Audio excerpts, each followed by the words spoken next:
Oi gente, aqui é a Juliana. Hoje é dia do 38º vídeo da série Conta Pra Mim. E você já sabe, se quiser enviar a sua história também, anonimamente é claro, corre nos destaques que lá tem um post explicando direitinho o que é que você tem que fazer. E hoje eu vou contar a história da Maiara. Então vamos lá. Fui abusada aos 12 anos pelo meu padrasto. Ele me chantageava dizendo que se eu contasse a alguém, ele mataria a mim e a minha família. Muito comum que eles façam isso, usem o amor da vítima pelos outros para poder manter os abusos. Me calei, sofria calada, chorava muito, vivia pelos cantos, tinha medo de tudo. Quando enfim tomei coragem e falei para minha mãe, ela disse que eu era culpada e devia ter contado antes. Com uma mãe dessa para que inimigo, né? Falou que iria ter uma conversa com o abusador.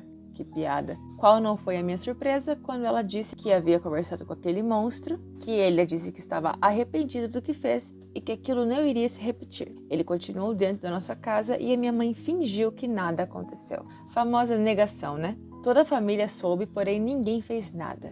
Me sentindo sozinha e amedrontada, para fugir daquele monstro, peguei meus irmãos e fui embora com meu pai, que morava em outra cidade. Após um ano morando com meu pai e minha madrasta, eu já com 14 anos, passei a ser abusada pelo meu próprio pai.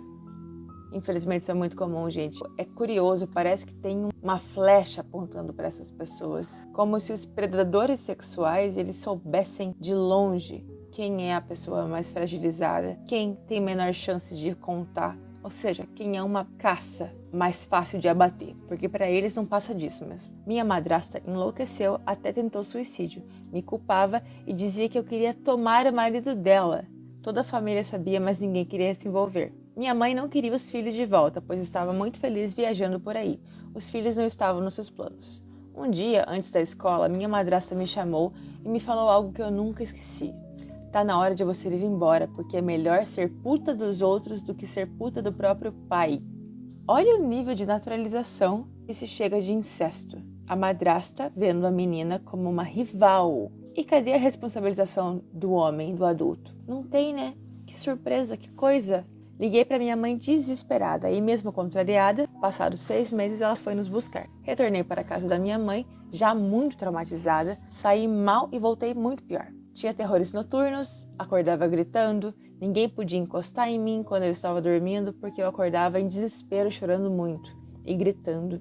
Tudo isso aqui, gente, é bem importante porque são sinais relacionados a abuso sexual que as pessoas, em geral, nem passa pela cabeça delas que pode ter a ver com trauma sexual e às vezes tem. Após algumas amigas da minha mãe a alertarem de que meu comportamento não era normal, ela me perguntou se tinha acontecido algo comigo na casa do meu pai e depois que eu contei tudo, ela me disse que eu procurei aquela situação, porque foi eu quem quis ir morar com ele. De novo essa mãe colocando a culpa pelos estupros que a filha sofreu nela, praticamente uma criança. Que nojo, que nojo. Mais uma vez silenciada e negligenciada. Eu não entendia o porquê de tudo aquilo acontecer comigo. Eu lembro que questionava a Deus do porquê de tanto sofrimento, se tudo que eu queria era ser uma criança normal. Eu me sentia anormal. Me isolei de tudo. Na escola sentava longe dos coleguinhas, tinha dificuldade para fazer amizade e mal falava. O que levou muitas pessoas a acharem que eu fosse muda. É isso, gente. Os traumas da violência sexual podem ser tão profundos que afetam até o desenvolvimento das habilidades de comunicação da pessoa, de raciocínio, desenvolvimento num geral mesmo, sabe? A pessoa despende tanta energia para lidar com o que ela passa no dia a dia que não sobra muita coisa para o resto das coisas. E aí acontece esse tipo de situação, isolamento, dificuldade de interação, e ela tem muito medo também de tudo e de todos, porque nunca sabe de onde pode vir o mal, já que ele vê de dentro de casa, o que esperar de fora então, né?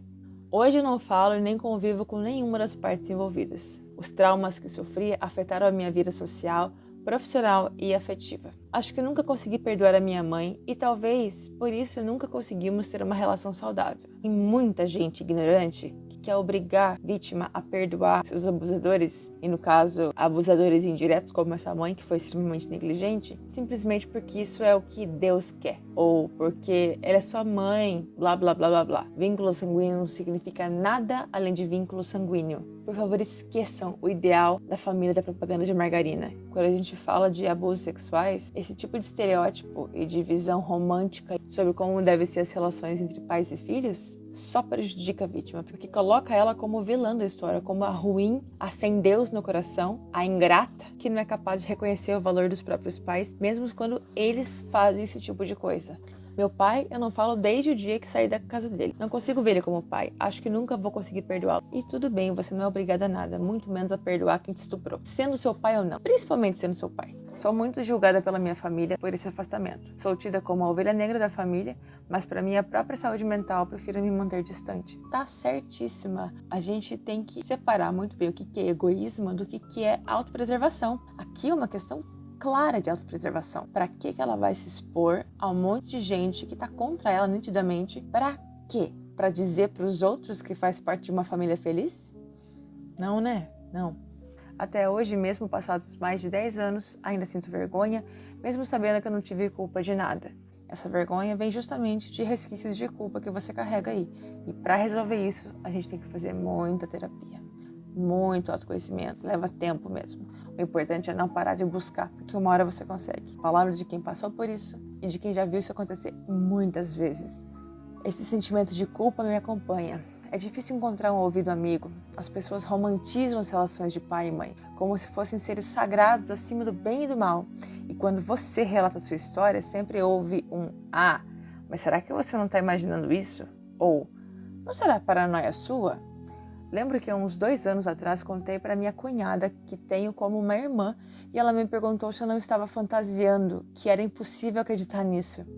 As pessoas definitivamente vivem no fantástico mundo de Bob. Vivem no mundo da Barbie, onde tudo é colorido, rosa e ninguém faz mal para ninguém. Sério, gente, acordem. O ser humano é um bicho sem freio, sem escrúpulo, que é capaz de tudo para atingir o que quer, incluindo pais e mães. Por isso, vídeos como esses são tão importantes, não apenas para alertar, mas também para mostrar para a sociedade que violência sexual contra a criança e adolescente existe sim, é mais comum do que se pensa e muitas vezes o abusador está dentro da própria casa. Inclusive, pode ser o próprio pai, como é o meu caso. Eu ouvi o relato da Xuxa em que ela dizia: se a minha mãe tivesse olhado nos meus olhos, ela saberia que eu não estava bem. Mães, olhem para os seus filhos. As crianças, ainda que não falem, dão sinais claros de que a violência está acontecendo. Sim, gente, o comportamento fala.